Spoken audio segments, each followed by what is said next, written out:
Hello. तर स्वागत आहे तुमचं माझ्या ब्लॉगमध्ये. तर आज आहे संडे आणि आम्हाला जायचं होतं बाहेर. कुठं जायचं आहे ते तुम्हाला मी नक्कीच पुढे सांगेल. तर खूप दिवस झाले होते जायचं होतं बाहेर, ठरलं होतं पण जमतच नव्हतं. एक तर फौजीची ड्युटी राहायची किंवा त्यांच्या मित्रांना काही जमत नव्हतं. त्यांच्या मित्रांची एक तर ड्युटी राहायची किंवा फौजीची एक तर ड्युटी राहायची, दोन्ही चालू राहायचं. त्यामुळे काही जमलंच नाही. 2-3 आठवड्यापासून चाललं होतं. तर चला आज फायनली मुहूर्त लागला आहे त्याला. तर आम्ही आज 2 ठिकाणी गेलो होतो, जवळपासच आहेत ते. पहिले तर आम्ही गेलो होतो मदन महाल या ठिकाणी. आमच्या घरापासून जवळच आहे, पण आम्हाला काही माहितीच नव्हतं. आम्ही गुगलवर सर्च करून गेलो होतो. गुगलमुळं ना आता खूप सोपं झालं आहे. कुठं पण जायचं असेल ना, गुगलवर टाकलं की भेटून जातं. तर आम्ही पण गेलो होतो तो महाल बघण्यासाठी. तिथे जाण्यासाठी थोड्या पायऱ्या आहेत, त्यावरून जावं लागतं आणि तिथले झाडं वगैरे खूप वाळून गेले होते. इथं ना पावसाळ्यात खूप छान वाटत असणार आहे. हा महाल ना जास्त मोठा नव्हता, म्हणून फॅमिलीसोबत फिरायला ना खूप कम्फर्टेबल आहे. आणि आद्विकला ना खूप भारी वाटत होतं. तो सारखा इकडं तिकडं पळत होता. त्याला हे सगळं नवीनच वाटत होतं. आणि इथं ना खूप मोठे मोठे दगड आहेत. त्यालाही बघायला ना तर खूपच वेगळं वाटत होतं. तर हा किल्ला ना गोंड राजाच्या काळातला आहे आणि तो मुख्यतः ना संरक्षणासाठी वापरला जायचा. आणि संडे असल्यामुळं ना तिथं बऱ्यापैकी गर्दी होती. आणि हा किल्ला जरा उंचावर असल्यामुळे ना जबलपूर शहराचा व्ह्यू खूप छान दिसतो इथून. आणि फोटो काढण्यासाठी हे ठिकाण पण खूप छान आहे. तिथे ना थोड्या वेळ बसलो, काही फोटो वगैरे काढले.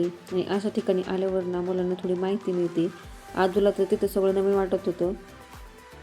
त्याचं सारखं चालू होतं, आई इथं काय होतं, इथं किती मोठे दगड आहे, त्या दगडावर चढून बसायचा, इकडे तिकडे फिरायचं. त्याचं तेवढं चालू होतं. आम्ही पण थोडंफार तिथं फिरलो, फोटो वगैरे काढले. रोजच्या आयुष्यात आपण सगळे बिझी असतो, पण असे मुमेंट्स खूप आठवणीत राहतात. आणि एकदा का इथून आम्ही गेलो तर परत काही इथं येणं होणार नाही. आपण महालाकडे जात असताना ना पायऱ्याच्या शेजारी थोडीशी बांबूची झाडं पण आहेत तिथं. एवढे मोठे दगड आहेत, पण त्यामध्ये पण ते बांबूची झाडं आहेत. इतकं छान वाटत होतं तिथं.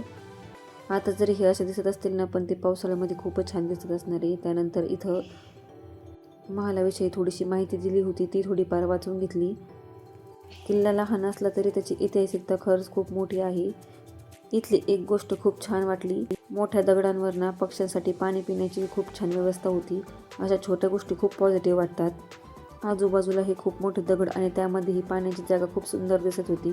त्यानंतरच मदन महालाच्या खाली उतरतानाच एक शिवमंदिर आहे, तिथं पण आम्ही गेलो होतो. ते मंदिर पण खूप असं मोठ्या मोठ्या दगडांच्या आतमध्ये होतं. मंदिर खूप छोटं होतं, पण दगड साईडने खूप मोठे होते. आणि ते मंदिर पण एवढं छान दिसत होतं आणि खूप स्वच्छ होतं तिथं. तिथं पण थोड्या वेळ बसलो, टाईम स्पेंड केला आणि तिथून आम्ही निघालो एका ठिकाणी.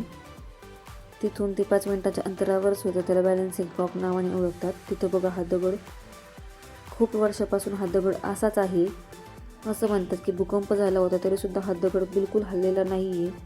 इथं पण बऱ्याच प्रमाणात गर्दी होती, कारण संडे असल्यामुळे सगळेच जण फॅमिली ट्रिप प्लॅन करतात. पहिल्यांदा हा दगड बघितला होता तेव्हा विश्वासच बसत नव्हता. हे ठिकाण खरंच खूप बघण्यासारखं आहे. आजचा आमचा दिवस खरंच खूप छान गेला. असे सिंपल फॅमिली डेली व्लॉग्स तुम्हाला आवडतात का? कमेंटमध्ये मला नक्की सांगा. आणि जर व्हिडिओ आवडला असेल तर नक्की लाईक, शेअर, सबस्क्राईब करायला विसरू नका. भेटूया पुढच्या व्हिडिओमध्ये. तोपर्यंत बाय.